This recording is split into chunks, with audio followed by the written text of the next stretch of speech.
And we are back on another episode of We Making It Woo. Remember that if you want to be a part of the conversation, please feel free to email me, guys. I get so many compliments on how someone loved an episode, but please email me. I'd love to be like those podcasts that like read the notes about what people have to say.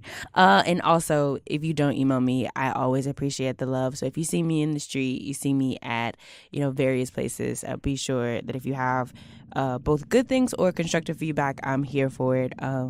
So yes, if you want to be a part of the conversation, as always, email me at kadiesmiles.nyc. That's KADIE smiles, because my smile is very cute, as always, and .nyc, because that's where we at. So what happened last night? Y'all been missing me for a while. I hope that you had some time to catch up on all new episodes. I took a leave of absence from Gibney to process some race and equity feelings that I was having. And I'll talk about that more in another episode. So when I took that leave of absence from Gibney, I just kind of took a hiatus from all things, podcast included. So that's what happened not only last night, but for a few nights. So yeah. I am currently reading No Ashes in the Fire by Darnell Moore, I think is his last name. I know I said that I would be reading more magazines, but this book was really, really calling to me, so I just thought, let me go ahead and make it happen. So yeah, if you haven't had a chance, be sure to complete the entire series of Full-Time, Part-Time, All the Time, and obviously the titles changed via the episode, but it was a little bit of a series on working full-time and having a full-time job. If you didn't catch the blurb, there was an episode, I'm losing my words. Sorry, guys. There was an article in Dance Magazine about what does it mean to be a full-time artist, and I just wanted to maybe create a more nuanced conversation around it. So be sure to check that out if you haven't already. Now, we're going to depart from that conversation and offer a little bit of conversation around immigrant artistry. For those of you who don't know, I do work at Gibney. Well, yes, I do work at Gibney, and specifically, I work with the Equity Action Committee. The committee, Bo has me tired right now.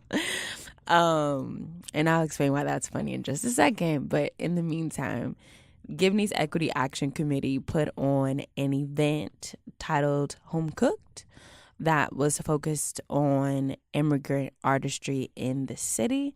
It was a really, really great night. I got to be a part of the committee and help in a few ways.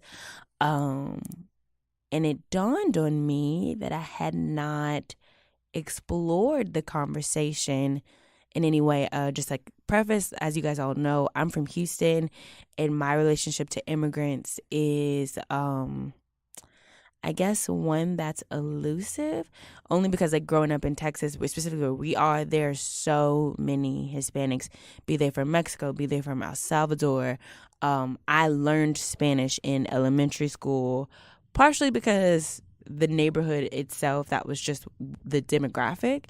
And so fast forward to I'm 25 now, and the conversation about the wall and the conversation around immigrants being not contributors to the larger conversation, it's so different from my like it's literally completely different. Like I literally went home one day and told my mom I need to have a 15 because I saw other kids having 15s. And so I say that to say my early years were super overlapped with Hispanic culture. I loved Cinco de Mayo. I loved Hispanic Heritage Month just as much as I loved Black History Month. So given that is my perspective, I thought, why not, given that it is, I think, Immigrant Awareness Month or Immigration Awareness Month, I'm not sure what the title is, I wanted to talk to a few of my friends who identify as immigrants and just start a little bit of conversation so that we can all be informed yeah. Also, I forgot the tagline, guys. It's your weekly look into access to success so we can all progress. And specifically, I think this conversation can not only create success, but like I said, it can just create knowledge and awareness. And I think that that is integral, so necessary for progress. So, without further ado, special guest, can you introduce yourself? Hello, everyone. My name is Beaudau Banks. I am 27 years old. Wow, I can't speak today. The It's English. okay. Take your time. See the English. It's the English.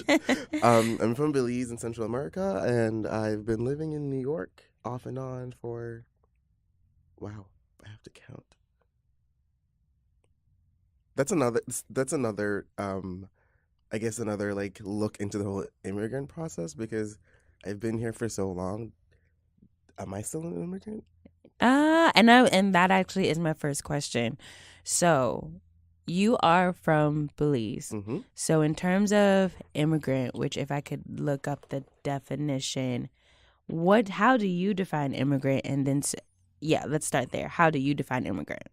Hmm. I've gotten asked that question quite a lot. Um, like a basic definition, I guess, is just like living in a place that's not yours by birth. Yeah, I just Googled it. It says a person who comes to live permanently in a foreign country. Yep. And you have come to live Permanently. Yeah. Okay. Can you talk about? So there are tons of ways to live in the States. Mm-hmm. If you guys remember, my girlfriend Emily has her O1 visa. Mm-hmm. So she is not here permanently. She is here for 3 years. Mm-hmm. And then in 3 years, she'll have to reapply to, again. right. But you are not on a visa. Can you No. talk a little bit about your immigration status? Yeah, sure. So I initially I came over on my student visa because I went to college in Florida. Okay. And then up until I don't want to quote a year because it'll be wrong. Mm-hmm. Recently, in the laws of my country, it was illegal to be gay. It was considered unnatural and all those, you know. So the idea of me being like the open person I am, I've always been open. I've never had a moment where I didn't want to be gay. It was just a thing. Mm-hmm. I never said it, but it was never. I also never like Had I'm to gay. say it. Yeah, it was just like it was a known. thing, and I got bullied for that. I got attacked. All these things. So the idea of me returning back to this country after having this long of a life in the U.S. in school, where I was a part of an organization that like helped me to be proud of myself and all these things. Going back home was not an option because I was already scared. Because even when I wasn't open, in quotes, out, I was already getting bullied. I would not be able to walk down the street without like someone like telling me something. So, and I was attacked a couple times and went to the police, asked them to file a report, didn't file the report. So all these things.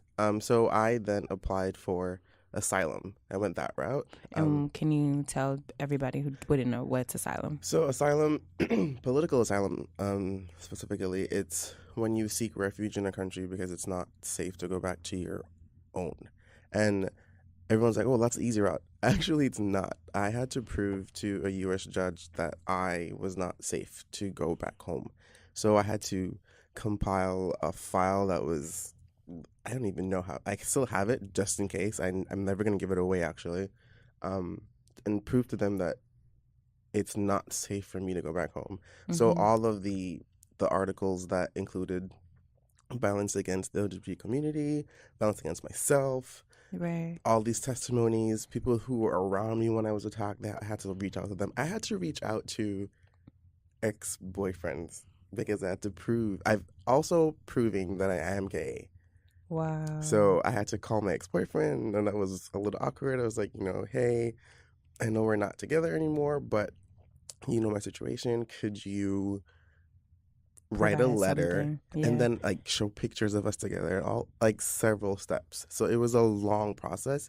It was a scary process because they make you feel like you're lying. Right. Sort of. But I'm like, this is my life. I'm not lying about my life.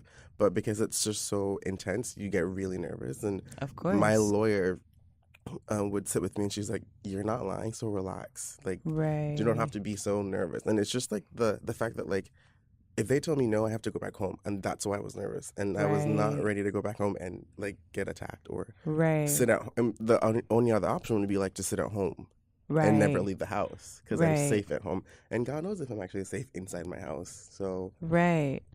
Can we talk a little bit about the process of an immigrant getting into school in the States? Because I don't know much about that process. um, thankfully, the college I went to, I have my associate's degree back home. That college had a partnership or something. Yes, certain. So, for those of you who may not be familiar, certain larger universities will team up with a smaller university, Mm-hmm. i.e., that one that provides an associate, so that you The students have a smoother transition into a exactly. 4-year institution. Yeah, and it's also good because they'll take the credits you have already, Right. which is Whereas certain times you start people, over. right. Sometimes, if you come from a non-accredited Mm-hmm. university, they'll basically make you do, what is it? For our school, for example, you would have to redo 60 credit hours. So you Yeah, would basically have to redo 2 more years of school. you're basically doing over your associates before you start your bachelor's. Right. Which, Such a waste. thankfully, my college and USF in Tampa, they have a little thing going on. So I came into the situation as a transfer student, Right, right. which is thank God because money, like it's twice as much back home for me to pay for school. It's twice as much in Belize for you to pay for school. Yeah, because the currency exchange is 2 to 1. So, bless you. Thank you. But to even get into the campus, well, we first had to. I think you guys do it as well. We took the SATs Right. back home, and we sent that in with the application, and you have to approve all of that. Cool. And then they say, okay, well, you got accepted. Show us all of your immunization records. Is that yeah, can you explain that a bit? Because I had to show my shot records when I went to school. Yeah. But it was literally just my mom finding my old shot records. No, I had to get a whole bunch of documents stating like what I have, when I had it, and the ones that I didn't have, I had to get it before going on campus, before getting my visa, before all these things. Okay. Um, Were there and any immunizations that like the America requires that like Belize didn't require? Didn't require? yes, if to step on campus, I had to have gotten the meningitis vaccine or something like that. Yes. Which is, I'm totally for it. And I'm totally for vaccines because Right. you need it. Especially on college campuses. Yeah, it's a breeding ground for. Petri dish. I remember like my friends who lived. I never lived on campus. Neither did I. I don't think I'm. If I have kids, they're not gonna do it either. Like you're gonna get a hotel, like a apartment somewhere else. But my friends who lived on campus, 4 floors, the building, Mm-hmm. and it was right from the top. Mm-hmm. Floor by floor would just get so sick, and I'm like, Staff went around at our school, and I think meningitis did too. And then there was 1 year with strep. I don't need to die. Nope. And that all sounds like the Hell. plague. Yeah, nope. So I hear you. I lived off campus, but I had to get all of these. But meningitis was the only one that was like you hadn't had, but you had to get. Yeah. Okay, cool. Which is not too bad. When I had to get my visa, that was my green card. That was another story. That was like Okay. we're gonna prick you with everything. But with college, so I had to do all of that, which was great. It's fine. I got there. And USF actually has a really good transition program for students coming Okay. into the country. Like you meet as a cohort. Okay. Hey, where are you from? And then you get to know all these people. So if you ever feel, because you will, I don't care what anyone has to say. Like I'm a very strong person. I'm a very solitary person. I can handle myself by myself. But the shell shock of being in another country, that first and second week is just like, I remember 2 weeks into college, sitting in my shower on the phone with my mom saying, I want to come home. I can't do this. Because I'm not used to, like, now that I live here, the whole idea of race and separation and, all, like, it's so much apparent here as opposed to being home where, like, my country is just such a melting pot that I'm seeing all these different people. I'm not saying it's not there. It is there. But It's just different. It's just And different. also, too, I want to clarify, you were in Florida. Yeah. Well, so on campus, like I walked into like the main student center, and Mm-hmm. I was like, I don't know where to fit because my black brothers and sisters are here, my Latino brothers and sisters are here, my Asian people are there, my white people are there, and I'm like, I'm the person that has everyone. Like And also, just to clarify, what's the national language of Belize? English. Oh, I Yeah. did not think it was English. But Everyone around us speaks Spanish, and we're English. We were owned by do you Britain. do you speak another language? We have our Creole, which is not French Creole; it's British Creole. And then my mom is fluent in Spanish.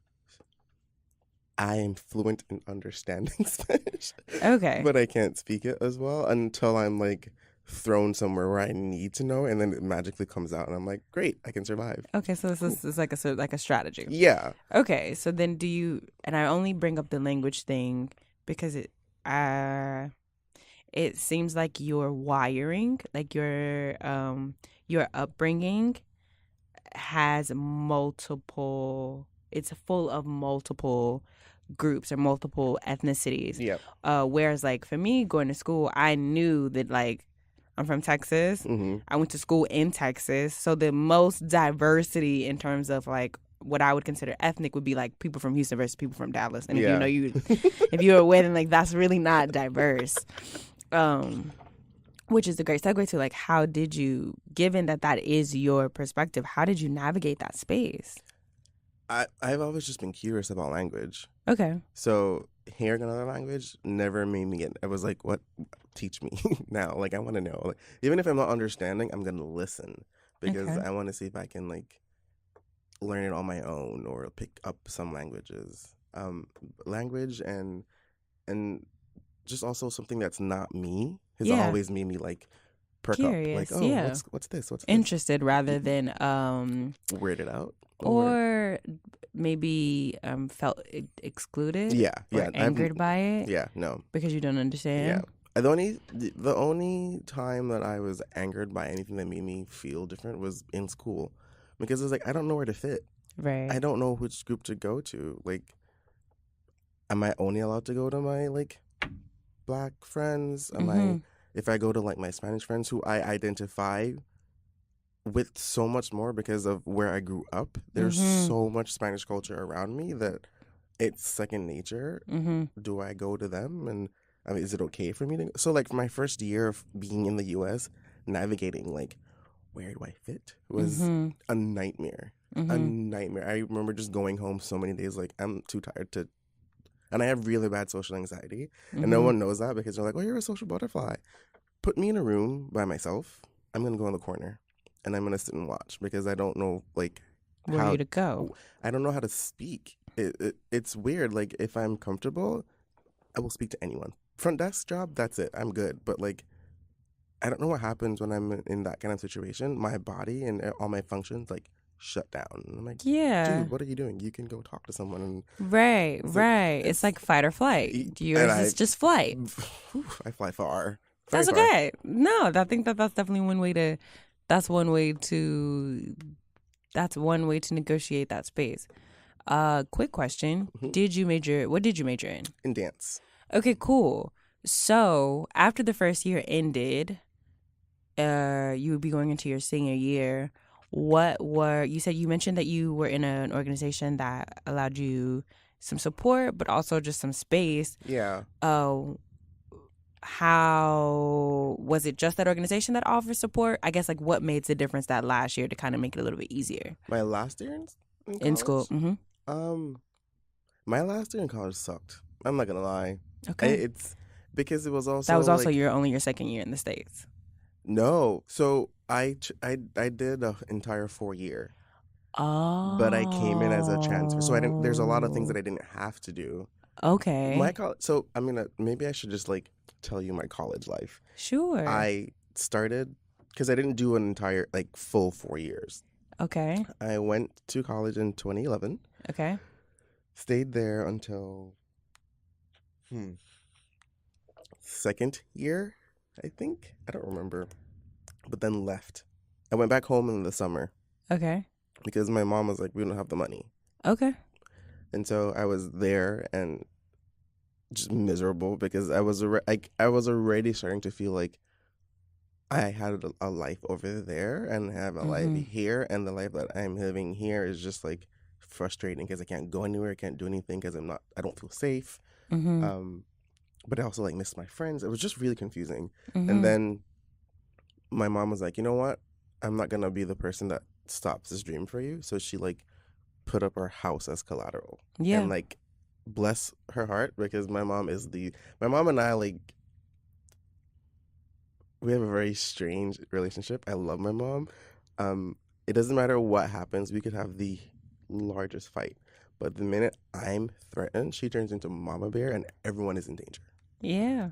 Even I'm like, oh, mom, calm down. Um, so I flew back. I went to school, and then I took a break because I got really sick. So I how did you take a break? How does it work if you take a break had, and you're not in school? Because technically, y- at this point, yeah, you were only allowed to be in the States yeah, just but because you were going to school. exactly. Um, I took a break. Like I left school and I moved back to New York because I moved to New York and then moved to Florida for school. Like it Okay. was like a week process. Okay. Um, And why did you choose New York? I have family here, Okay, cool. and so I was like, I don't want to go somewhere that I don't Right. know anyone because at least in New York I have family, and then in Florida it's 3,000 miles away from Belize, so it's not like me going to Hawaii, which was an option, and I was like, Okay. that is far away. Nope, not happening. Um, so then I took the break because I got sick, and then came back to New York, and then that's when I started the asylum process. Okay, so you weren't in trouble No, no, in terms of getting sick and then not being in no, school. yeah, Okay, cool. because even I got sick in my semester, and they basically like forced me to take a break because I was that sick. Okay. I have a brain hemorrhage, Yeah. and that flared up. Yeah. So they were like, you need to stop moving. Um, Yeah. so then I started the asylum process and worked on that. Proved And how long did that take total? my asylum process is one for the books. My lawyer keeps telling me that because I applied. I contacted the group that would help me. Mm-hmm. They answered me back the day after. I went in for an interview the week after. Mm-hmm. We started my process, and they were like, "We're just gonna have to wait because we sometimes it'll take like 6 months to get an interview." Mm-hmm. Mm-hmm. My interview was 3 months later. Okay. Like I had some kind of guardian angel on my back or something. Okay. And then I officially got my asylum in on Valentine's Day of 2014. It was the Aw, like that's cute. best Valentine's Day gift ever. Like I was sitting at my friend's apartment and um not I was like in Washington D.C. because I needed to get out of New York, Mm-hmm. and my aunt like got the letter in the mail, and I told her, it was like, if anything comes from this address, like open it and let me know. And so I'm sitting at the table, we're eating dinner, and I get a text, and it's a picture, and I'm like, what is this? And I like just drop my phone and start crying. And he was like, what's going on? And I was Oh, like, I can stay. Like I don't have to worry about like going home and dying. right. So then did that, and then I was like, I'm gonna now this is my chance to go back to school. I can like try to make myself a significant part of this community and like try to like Right. give back to the country now and all these things. So I finished my degree and then I came back here. And so you mentioned that you had a green card process. Yeah. First of all, what's the difference between having asylum and getting a green card? As an asylee, you're a refugee basically. Okay. You don't have any kind of legal papers or anything. I thankfully had my passport still for my country, so I had that. Okay. But most other asylees don't. They just have this card that says you're an asylee. And how does that impact, for example, your ability to get a job? Because at that point you don't have a social. You Or you do. I think you do. You have to apply. It's like a work. It's like a work visa basically. Ah. Because Okay. they don't want you to just be sitting here doing nothing at Of all. course not. That's Which what would right. which Right. is not right. So I wouldn't say it's kinda not right. I just think in terms of larger conversations, I want you to have some money so do you something. can Exactly. feel productive. Exactly. And so I could I applied for a job and I got my job and all these things. But a part of the process of asylum is like after a while you have to apply for your green card. What's a while? I don't remember. I don't want to Okay. quote the wrong because Okay. like IRS shows up at my house giving me wrong information. No. And then so it's like a process. Was Asylum. that, I was going to say, how did you feel about having to apply for your green card? What was that process for you? Expensive and scary because they could say no and you don't get that money back. Okay. And that's $1,500. And that's like I got the cheaper option because I was an asylee. Right. I'm hearing people who are spending like $3,000 and then getting a no. And I'm like, what? That's just for the application. That's for them to look at the paper. Right. And then if they say no, you have to start the process all over again. And that's another $3,000. Right. So that was scary for me because I was like, I'm working my butt off to save this money to apply for this. Mm-hmm. If they tell me no, I'm going to start all over again. And I'm getting paid minimum wage. Right. Like, I don't know. Right. Because you're still in a creative field. Exactly. Where you can't necessarily, where nonprofits is kind of the name of the game. Exactly. Okay. So, yeah, it was very, it was a very nerve-wracking, like, time of my life. I feel like I was always walking on eggshells. Mm-hmm. And then also because I don't sound like an immigrant until I'm tired or I'm a little tipsy at the club. My accent, like, comes back. I guess. I don't feel like I hide my accent either. It's just this is how I sound. Right. If you listen carefully, certain words, you're like, oh, I see it. Right. But it's also like my mom, at least when I was younger, she still does it too. My country is a tourist country. Right. So the better you are at English, the better you are getting a better job because you can speak to right. them. And I would say that's, a lot of Black people that I know. Yeah. Or listen with the media now, code switching is becoming such a huge thing. Literally. And I didn't even know what it was as a kid, but I would just like you, at least let me not speak for other people. I knew that if I could speak a certain way in front of certain people, I would be looked at a certain way. And I don't think that's I don't think that's a foreign concept. One time I was at my friend's apartment and I was speaking to them just like this, talking whatever, and then my mom called me, so I excused myself and I went into his room, and my mom and we always talk about like random things. She like catches me up on like the town gossip. Or, this one's pregnant, and I end up like going into his bathroom, which is you have to pass through his closet, which is so weird to me. So I ended up sitting in the closet and the door like locked, and I was like, whatever, I don't care. So I'm talking to my mom, blah blah blah, and then like, I'll see you later, Mom, bye. And he like swings the door open. He's like, is that what you sound like? And I was like, what are you talking about? He goes, you were speaking English to us, and then I don't know what that was just now. And I was like, oh. And it happened so naturally for me that I don't think it's a thing. But right. Code switching, I do it all the time now. Right. All the time. Right. All the time. Yeah, no. I also think that's a really interesting and noteworthy point that, to be Black and to be American there are some. I'd never want to argue that we are immigrants in the same way that you are, because that is a completely different struggle, which I definitely want to talk about. But I just, in terms of code switching, I think that is something that we both have in common. Yeah, for sure. I do want to talk about now, since that we kind of have like this larger scope of like immigration and status and how you kind of like got your pole in the ground, so to speak, in being here in the States.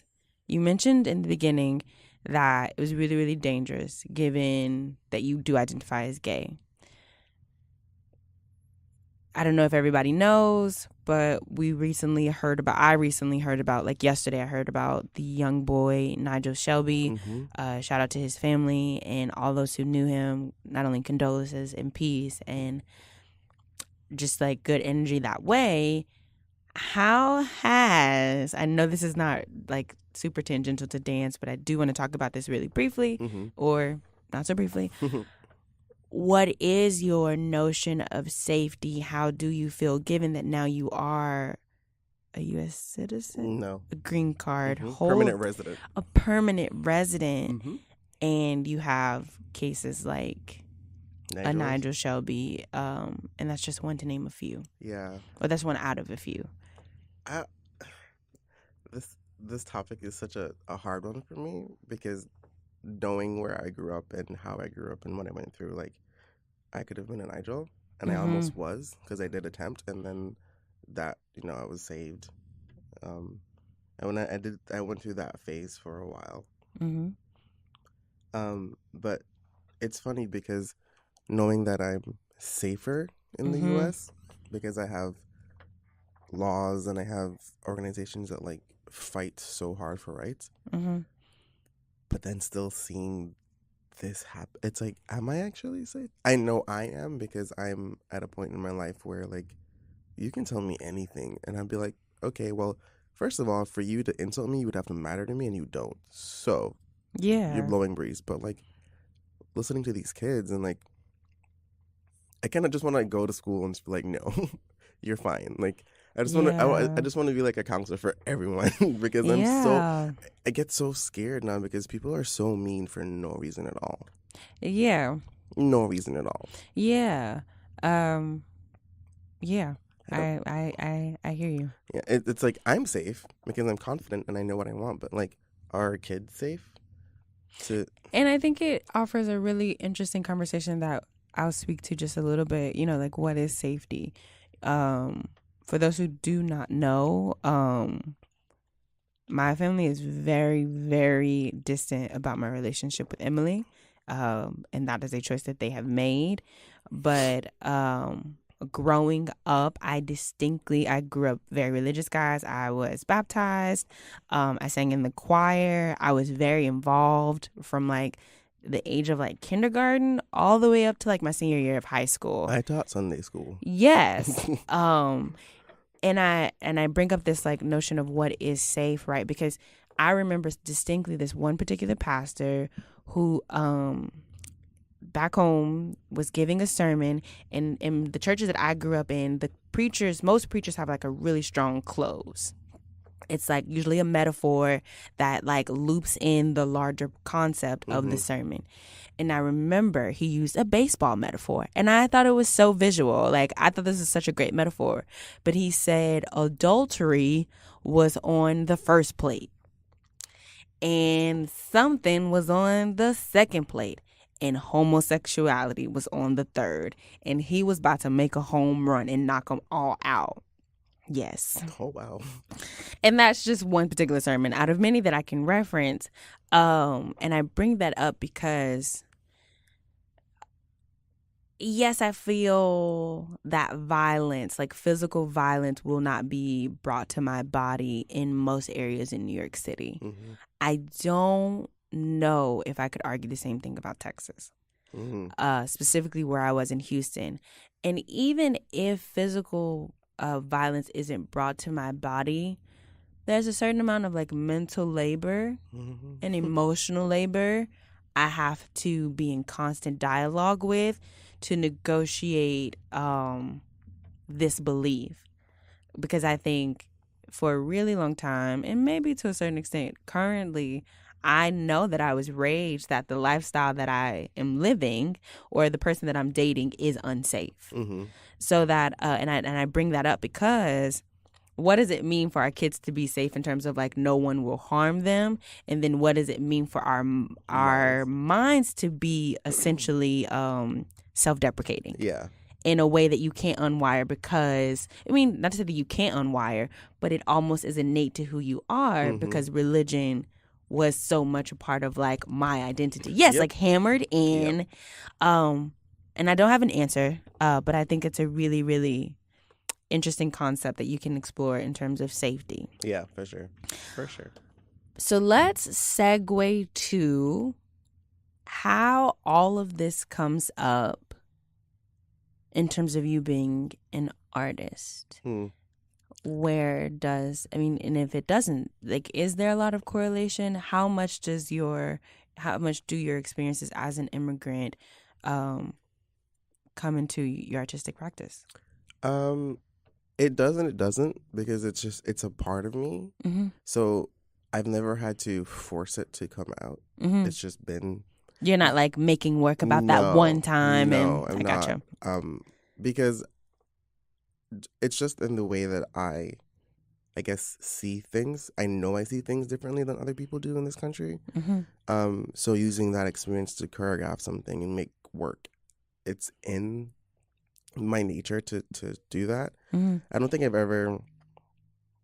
I think like one of my first choreographic ventures was me choreographing a solo about my entire immigration process to the U.S. Mm-hmm. And that was exhausting Mm-hmm. because it was like one diagonal line, stage, upstage left, downstage right, or the other way around. I don't remember. And it was just like all of, like, it was just a heavy, heavy, heavy solo. Mm-hmm. And everyone was just like, are you all right? And I was like, yeah.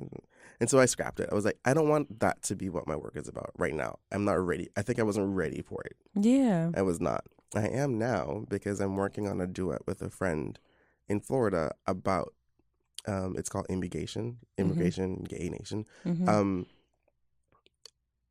Our experiences about being, well, for me, I'm Black, I'm gay, I'm an immigrant, and what it means to be all three of those together, singularly, coupled, like all those relationships. Where's the intersectionality between Yeah, the three of them? and then he's from Ecuador. He is a citizen, but he still identifies with that part of his life and what it means for both of us to like navigate the artistic world as immigrants. Yeah, I think moving to the U.S. by myself, in the art world at least, that already is just like a hurdle, money wise, and like affording rent and all these. It's like I don't have a fallback plan ever. Or plan B, right? I don't. It's me, and I need to make it happen. So like sacrificing going to I have never been to an intensive ever. I'm lying. I was 13, but my mom paid for that. Right. But I've never been to an intensive. And I think we'll talk after. I might be able to pull some strings. I know some people. I've never been. And so like those things, and I don't know if this is because I'm an immigrant, but like, and this also affects other dancers too, but it's like seeing all of my friends and cohorts and, you know, all these people doing these really cool things and watching from the outside. Sometimes it's just like, I have to put the phone down. It's not like I have to put the phone down because you're not doing anything right now doesn't mean you're not doing anything. Like your time will come. And also there are certain things that just cost money that you do not have. I don't. And I like never. I don't think I'll ever will. Like, right. And I think that mommy and daddy's not paying anything for me. Like right. And that's not to say that all Americans have parents that are supporting them. Exactly. But I do think it intensifies being an immigrant. It sounds like you're saying that it intensifies this already looming fact that like if you don't make this happen, you're screwed. It's not that you're screwed, it just ain't gonna happen. It's not gonna happen. It is balls to the wall to a whole nother level. Yeah, like I've never not had 4 jobs. Right. I've always had 4 jobs. I've dog walked at the same time I worked in retail, and then I taught like classes for like, it's become a part of my life as an immigrant where like I have to work just a little harder because I am my plan B. Right. I'm not discrediting anyone else, but it's just like I am my plan B. Well, and I don't think you're discrediting anyone else, but I think you're acknowledging your perspective. Yeah. As a way, I would hope to like reclaim power and just ownership, just taking responsibility of your story as a way to make it whatever you want it to be. Yeah. I think also like when I've worked with people in dance, and they bring this idea, and I cannot relate to it because I'm not from here, and I'm like, okay, how can I find like something to compare this with? Yeah. Or just fake it till I make it. Yeah. Because sometimes like people will tell me things, and I'm like, what? No, it's so funny how, I took this for granted. One of my good friends, shout out to Lauren Copping. If you listen to the podcast, I'm like, I miss you always. Lauren Copping is from Canada. And Lauren Copping had to take Texas history because she went to a institution. She went to Texas A&M like I did. And I think it was just like she needed a history course. And I think one of the history courses had to be Texas history. And I think the first day of class, they did a pop quiz. Oh, wow. Of like just basic stuff, basic knowledge of Texas history. Yeah. Assuming that everybody in this class was either A, from Texas, or B, had enough Texas history knowledge.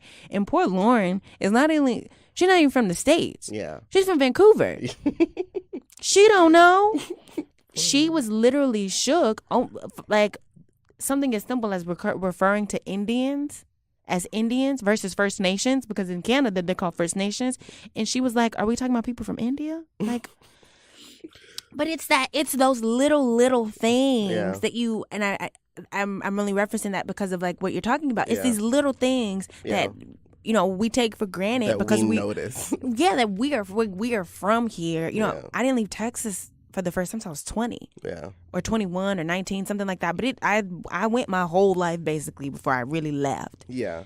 And how much you don't know, and then I want to further that point so that when we think about what's going on with like legislation in the States, how much of your perspective is just your perspective. Yep. And then so when you offer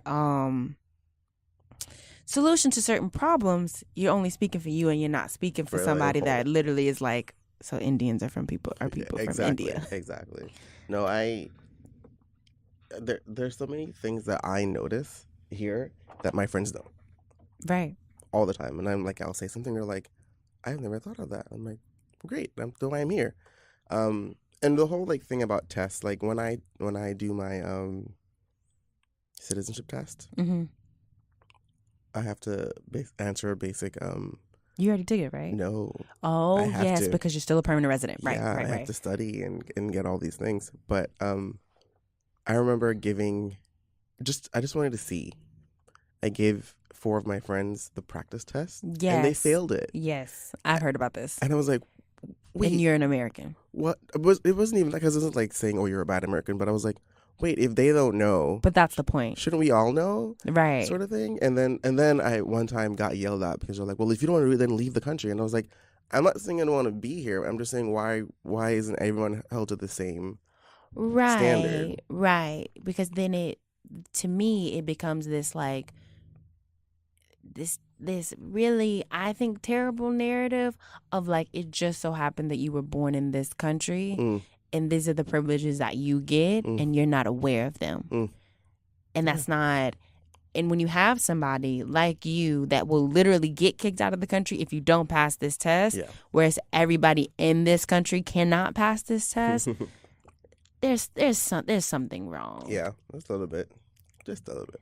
But either way, I'm going to do the test because I think you should totally do the test. And if I can help you in any way, I was really, really great in history. Actually, I just think history is really fun. I love history, and thankfully, so when the process of learning, and I'm doing it now, I'm learning a lot. I'm very much like interested in like what happened in the past. Yeah, we could totally do some flashcards.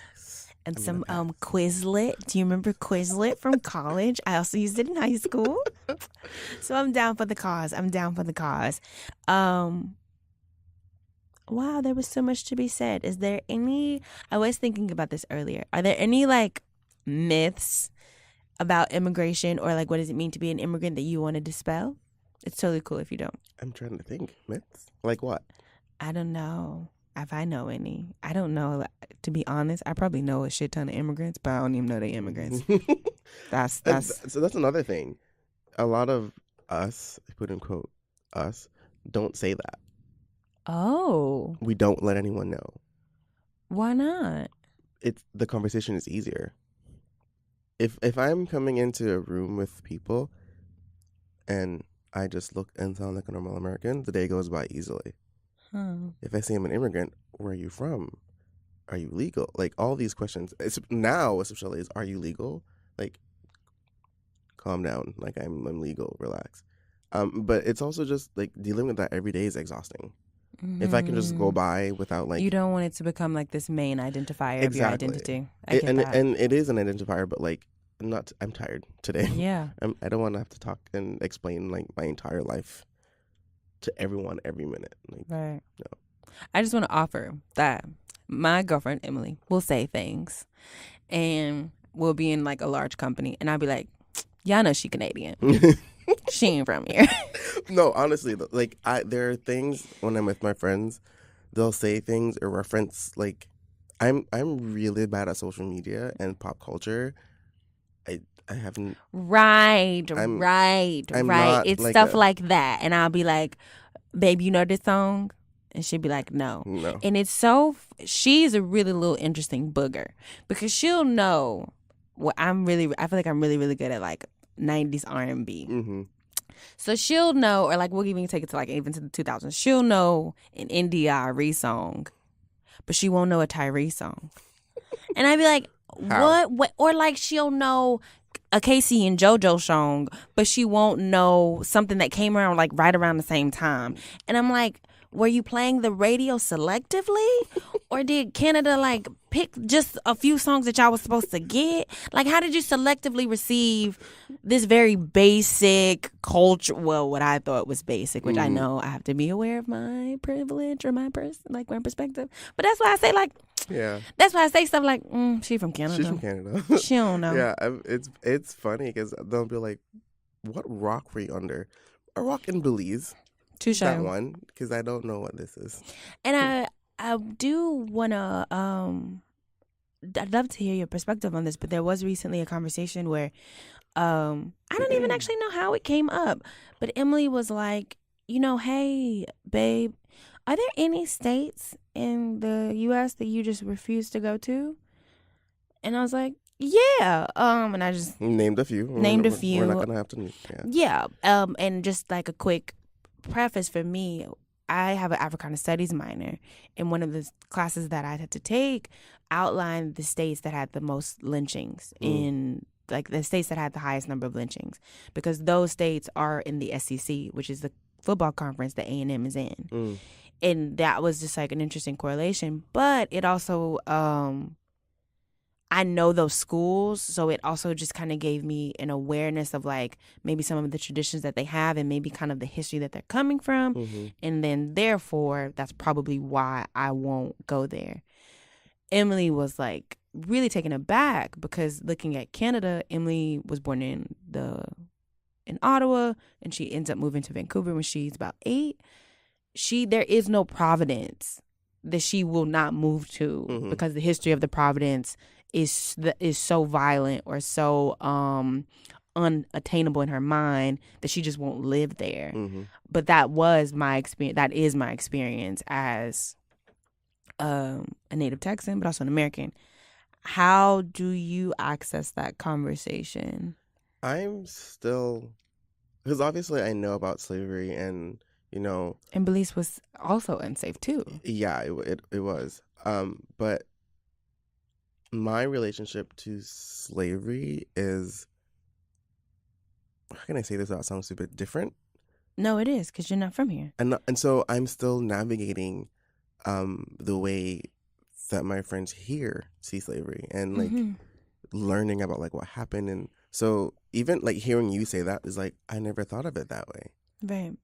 I never thought of it like, yeah, I'm still navigating that conversation now, because I don't want to say the wrong thing. I don't want to offend anyone. Right. Because I don't know a lot about slavery in the US. I know about Right. slavery back home. Right. And the idea that like I have to think, I don't have to, but the possibility to think of like, oh, maybe I shouldn't go here. Right. I mean, because one of the first experiences that I had with, oh, I'm different, besides college, was I went to go visit my friend slash first dance teacher slash like mother of my child, because I helped raise the kid, Mm-hmm. and I love him still, and he's like almost taller than I am now. It's really scary. Which tells me I need to start growing, which won't happen. I went to West Virginia, Right. like deep in West Virginia. Mm-hmm. And still at this time, I wasn't thinking about race like that. I was just Right. visiting my friends. Right. And then I got there and I was like, oh, I'm kind of the only person of color here. Right. Still thinking like I'm also still And by used to person of that. color, you mean brown or you mean black? Are Brown, you black, okay? yeah. And but for me that wasn't a problem because I'm from a country where like oftentimes I'm the only black person in the group because all these kids are from all over the places. Right. Um and I remember we went to the mall Mm-hmm. and it was, I won't call names because I don't want to get anyone in trouble. Mm-hmm. It was her, the kid, and me, Mm-hmm. and then her sister and her boyfriend. We're all just walking down. And this person and I are just we've always been really close. Mm-hmm.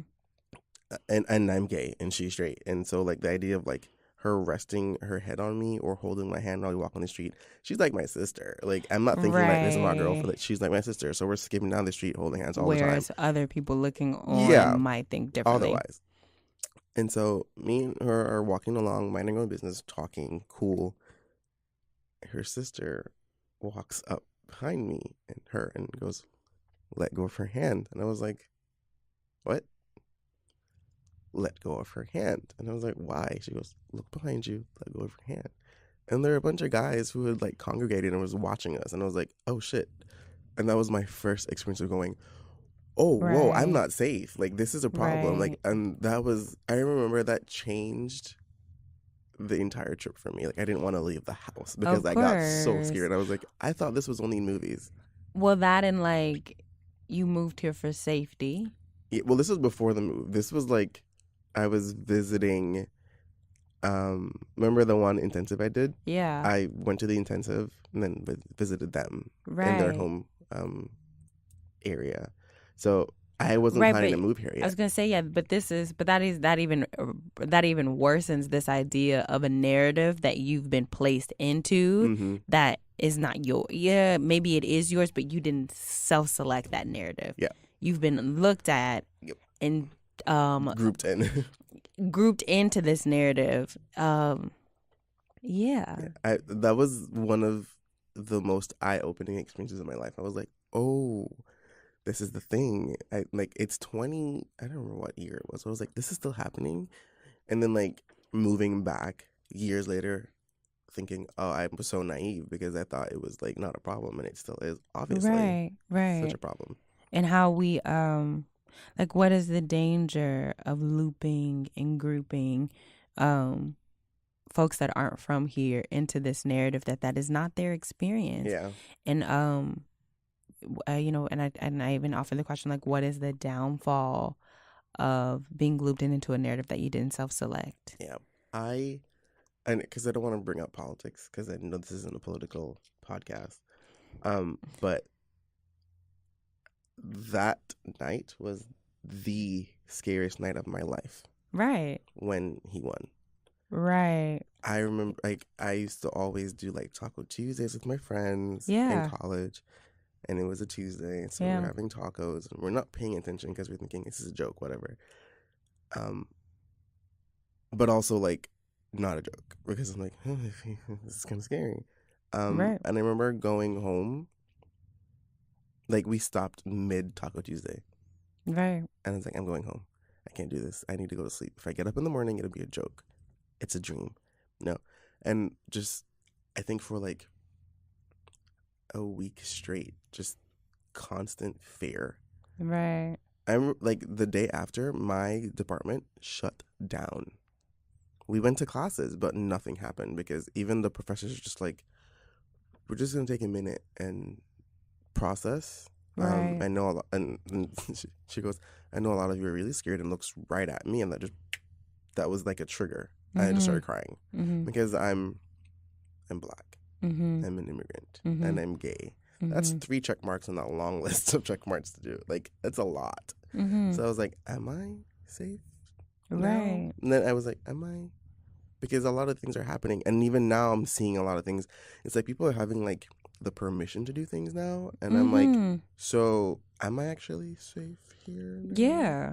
And then for me, it's like, I'm not American, I'm not an American, so if I defend myself, is it different for me in a court where it's like, you're safe because you're a citizen and, but I'm not? Right.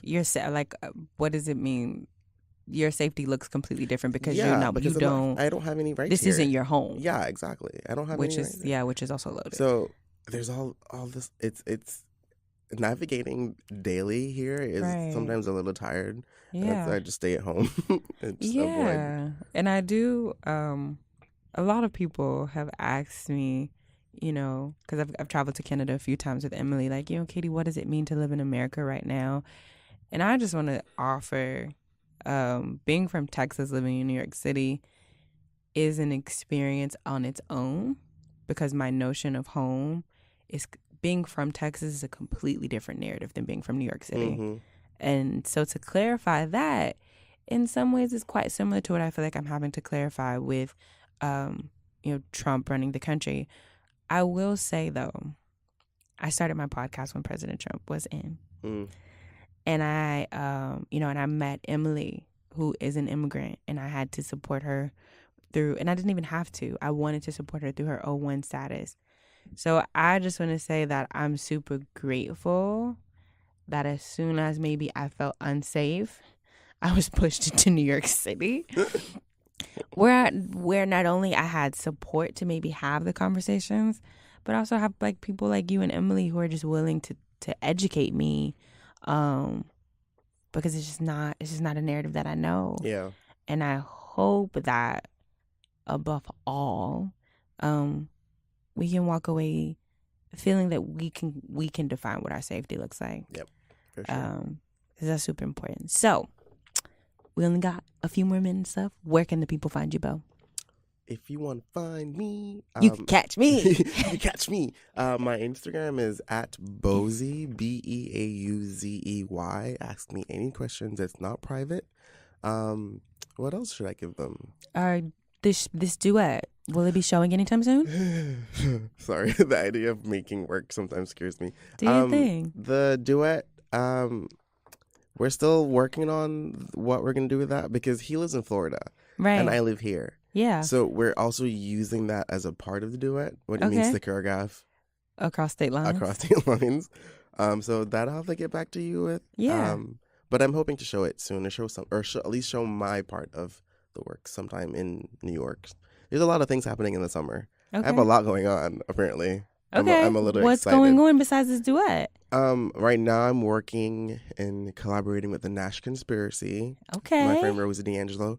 Big up Rosie. And I think it's a quintet. I don't remember. Quartet is 4, quintet is 5. But I don't remember how many. It's one of those, like, you come when you can rehearsals, so you never really know. What else am I doing for the summer? I'm going to be in the Queensboro Dance Festival. Hey now. See me there. I'm working with Jackie Dugal.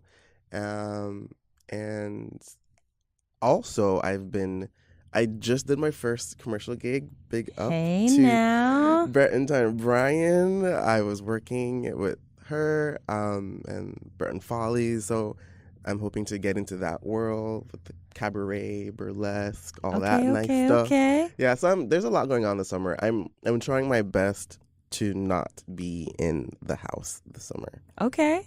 And not let limiting factors like run my life for the summer. Feel that and support that. Even if it's just like going to the park and sitting in the grass, reading my book, because I got a really cool book to read now. Yes, if you don't know, guys, I gift all my guest books, and I brought Bo his book today. If you want to know what it is, Bo, you just have to post it, because I don't post the books. I have bought a lot of books, but I don't post any of them. Guys, we should let me know if you want people to actually post the books and like. Yeah. What's circulating? I have to finish a book first. I'm reading like 4 books right now. It's a problem. It's not just you. It's a problem. I need to finish the one I'm doing and then read this one. The problem is with this one, this is like a series. Yes, it is. So you start one and then you have to do the next 5. Yes. It's going to be fun. But yeah, so reach me at Instagram. Hit me up. Okay. Yeah. Guys, As always, I want you to make it live. I want you to make it breathe, and I actually hope that you can make it progress in whatever way that you think is best. But above all, I just want you to make it. Big shout out to Mike Brun and Kuhu Verma for that awesome opening soundtrack. And once again, huge condolences for, I think it's the High School of Alabama High School, Nigel Shelby, his family, his friends, his larger community. That's such a great loss. I hope that this conversation can create some kind of support, and if nothing else, just some knowledge as a way that we can all stand stronger as a community. But as always, once again, make it live, make it breathe, just make it. Bye, guys. Struggling away.